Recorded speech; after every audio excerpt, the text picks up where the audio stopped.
সৈকতের অ্যাবিলিটি এবং কোয়ালিটি সম্বন্ধে আসলে আমরা পরিষ্কারই ছিলাম। এখন থেকে তৌহিদ হৃদয় টি-20 ভাইস ক্যাপ্টেন হয়েছে। মেহেদী হাসান মিরাজ নেই, আমরা একটা নতুন প্লেয়ার ইনক্লুড করেছি এখানে এই লাস্ট টেস্টিংয়ে।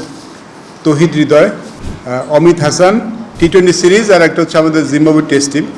তো যেহেতু টি-20 সিরিজ সামনে, ওটা দিয়ে আগে স্টার্ট করি। মানে এই অস্ট্রেলিয়া সিরিজের টি-20 টিমটা আর কি। ভাই এটা কী দিছে রে? দেখি না তো, দেখি না তো কিছু। আচ্ছা বলতো অস্ট্রেলিয়া টি-20 সিরিজের জন্য যেটা হচ্ছে সেটা আমাদের ক্যাপ্টেন লিটন কুমার দাস, পারভেজ হোসেন ইমন, তানজিদ হাসান তামিম, মোহাম্মদ সাইফ হাসান, শামীম হোসেন, তৌহিদ হৃদয়, কাজী নুরুল হাসান সোহান, শেখ মেহেদি, নাসুম আহমেদ, রিশাদ হোসেন, শরীফুল ইসলাম, মুস্তাফিজুর রহমান, তাসকিন আহমেদ, নাহিদ রানা, আব্দুল গাফফার সাকলাইন। আরেকবার আই থিঙ্ক লিটন কুমার দাস, মোহাম্মদ পারভেজ হোসেন ইমন, তানজিদ তামিম, মোহাম্মদ সাইফ হাসান,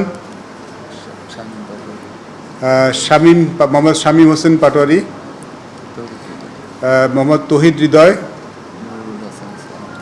নুরুল হাসান সোহান, শেখ মেহেদি হাসান, নাসুম আহমেদ, রিশাদ হোসেন, শরীফুল ইসলাম, মুস্তাফিজুর রহমান, তাসকিন আহমেদ, নাহিদ রানা, আব্দুল গাফফার সাকলাইন। আমরা গত সিরিজ যেটা দেখেছিলাম সেখানে তো আমরা একটা করেছিলাম যে কিছু প্লেয়ারকে নতুন করে দেখার জন্য, সো আমরা ওদেরকে আবার দেখবো। বাট এই সিরিজটা আমাদের জন্য খুব ইম্পর্টেন্ট।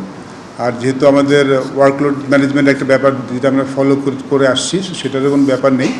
তো যার জন্য আমরা আমাদের বেস্ট পসিবল সাইডটা পিক করার চেষ্টা করছি। অ্যাট দ্য সেম টাইম এখানে সাইফুদ্দিন নেই, দেখেছেন একটা কারণ, অবশ্যই আমরা একজন বোলিং অলরাউন্ডার খুঁজছি। সাইফুদ্দিন যেহেতু খেলছেন, আমরা আরেকজন নতুন খেলোয়াড়কে দেখতে চাচ্ছি, গত সিরিজে ছিলেন, তাকে আবার একটা সুযোগ দেখতে চাই, আব্দুল গাফফার সাকলাইন। এছাড়া আমাদের টিম তো pretty much same. Third ODI team most likely unchange, সেটা আমি বিকালে বলে দেবো এখন। আচ্ছা, Zimbabwe test team. Zimbabwe test টিমে আমরা কিছুটা চেঞ্জ এনেছি।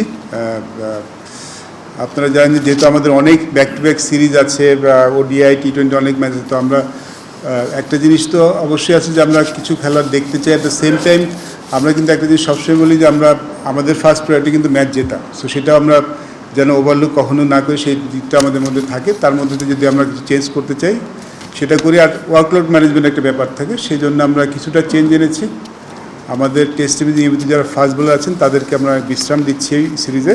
আমি বরং টিমটা বলি না, তাহলে আপনাদের সুবিধা হবে, বলে দেখতে বল। ক্যাপ্টেন নাজমুল হাসান শান্ত, সাদমান ইসলাম, মাহমুদুল হাসান জয়, তানজিদ তামিম,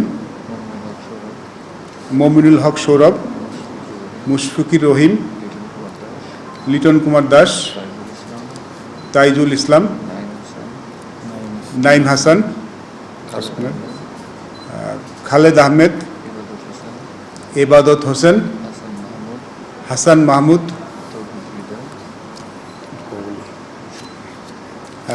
আমরা একটা নতুন প্লেয়ার ইনক্লুড করেছি এখানে এই লাস্ট টেস্টিংয়ে। তৌহিদ হৃদয়,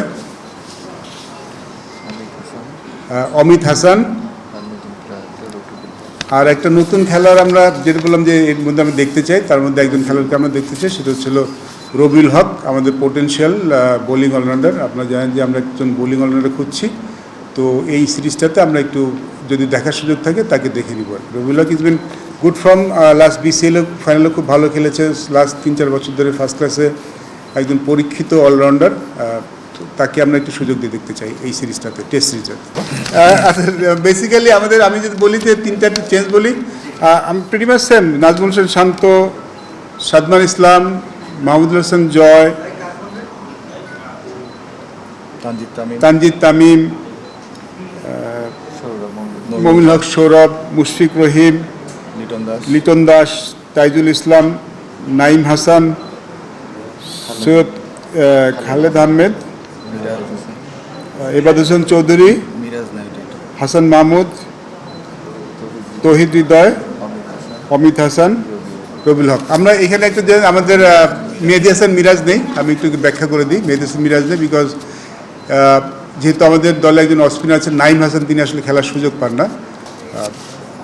এই সিরিজটাতে মিরাজের সাথে আমরা কথা বলেছি, তিনিও মনে করেন যে আমরা একটা এই সিরিজটা তিনি একটু বিশ্রাম নিতে চান। সো এই সুযোগে তাকে আসলে আমরা বিশ্রাম দিয়েছি এই সিরিজটা। 11টা আসলে ডেফিনেটলি দেখুন, I think Zimbabwe very good side, এবং অমিত হাসান কিন্তু আমরা দলে নিয়েছি খেলানোর উদ্দেশ্যে নেই। যদি সুযোগ থাকে ডেফিনেটলি তিনি খেলবেন।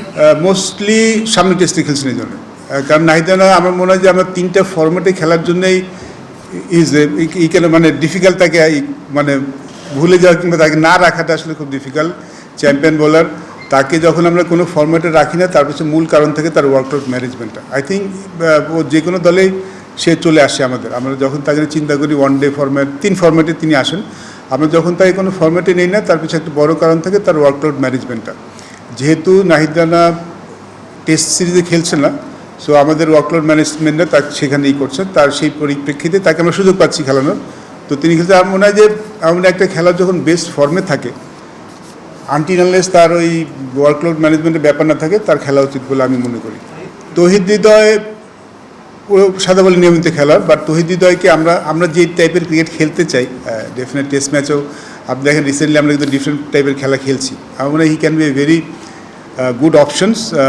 উনি আমি ওর ফার্স্ট ক্লাস খেলা দেখেছি, ফার্স্ট ক্লাসে কিন্তু তার রেকর্ড খারাপ না, এবং তিনি যখন ব্যাটিং করেন তখন তো ওই জায়গাটায় যেখানে ব্যাটিং করেন খুব ইম্প্যাক্টফুল ইনিংস খেলতে পারেন। So this is one of Bangladesh cricket, positive cricket. আশা করি আমি তার ব্যাপারে খুব কনফিডেন্ট, তিনি লাল বলের সুযোগ পেলে ভালো করবেন। আই থিঙ্ক হাসান মাহমুদ আমাদের ওয়ান অফ এ মানে খুব ইম্পর্টেন্ট প্লেয়ার সব ফরম্যাটেই। এই মুহূর্তে যেহেতু ওডিআই সাদা বলে খেলছেন না, আমরা তাকে লাল বলেও সবসময় বিবেচনা করি, তিনি সব টিমের স্কোয়াডে বিবেচনা থাকেন। সো একটা আমাদের জন্য ওর জন্য একটা বড় অপরচুনিটি, ভালো জায়গায় ভালো ক্রিকেট খেলতে পারছেন তিনি। কাউন্টির 2টি ম্যাচ খেলে জিম্বাবুয়েতে জয়েন করবেন। আরেকটা ছোট্ট অ্যানাউন্সমেন্ট আছে, সেটা হচ্ছিল আমাদের T20 ভাইস ক্যাপ্টেনের ব্যাপারে। আমাদের T20 এর আগে যিনি ভাইস ক্যাপ্টেন ছিলেন সাইফ হাসান আমাদের কাছে এসেছেন। তিনি আসলে সেখান থেকে একটু অব্যাহতি চান, তিনি চান যে তার শুধু ব্যাটিংটাই বেশি মনোযোগ দিতে। সো T20 ভাইস ক্যাপ্টেন্সিটা তিনি করতে চাচ্ছেন না। তো সেখানে ক্রিকেট বোর্ড সেটা নিয়ে একটা অ্যানাউন্সমেন্ট করেছেন, এখন থেকে তৌহিদ হৃদয় T20 ভাইস ক্যাপ্টেন হয়েছে। রবিউল হকের ইনক্লুশন আমি যেটা বললাম যে আমরা একজন বোলিং অলরাউন্ডার খুঁজছি, বেশ কয়েকজনকে আমরা হয়তো সামনেও দেখার সুযোগ পেলে দেখবো। রবিউল হক আমাদের ওই বোলিং অলরাউন্ডার হিসেবে এসছেন। ঠিক চ্যালেঞ্জ বলবো না, সৈকতের অ্যাবিলিটি এবং কোয়ালিটি সম্বন্ধে আসলে আমরা পরিষ্কারই ছিলাম। আসলে রিসেন্টলি গত কয়েক সিজন ধরে খুব ভালো ফর্মে আছেন। দেখুন, উনি সিলেক্টেড প্লেয়ার, আমরা শুধু স্ট্যাটস দেখি না, মানে আমি পার্সোনালি আমরা স্ট্যাটস দেখি না, আমরা আসলে স্ট্যাটসের সাথে সাথে তার কোয়ালিটি স্কিলটা বেশি দেখি, মানে আমাদের চোখে যারা ভালো লাগে। তা আমরা তার ব্যাপারে কনফিডেন্ট ছিলাম, এবং যেহেতু পরীক্ষিত প্লেয়ার আগেও খেলেছেন, দলে নিলেই টু বি অনেস্ট আমি নিজে প্রত্যাশা করি তিনি প্রথম ম্যাচে এত ভালো খেলবেন, এতটা প্রত্যাশা ছিল না, বাট তার অ্যাবিলিটির সম্বন্ধে কোনো সংশয় ছিল না। সো তিনি ভালো করায় মানে আমরা চ্যালেঞ্জ দিতে সেটা বলবো না, আমাদের দলের জন্য একটা ভালো একটা অপশন তৈরি হয়েছে নাম্বার 6। আমি এই সিজনটা তাকে দেখেছি ডিপিএলের ক্যাপ্টেন্সি করতে, really impressive through out the tournament. As a captain হিসেবে যে ধরনের রোল মডেল আমরা চাই, আই থিঙ্ক সব বক্সে তিনি টিকমার্ক দিয়েছেন আমাদের কাছে। তো দেখা যাক ভবিষ্যৎটা বলে দেবে, বাট এই মুহূর্তে বেস্ট পসিবল ভাইস ক্যাপ্টেন হিসেবে তাকে আমরা বোর্ড বিবেচনা করেছেন।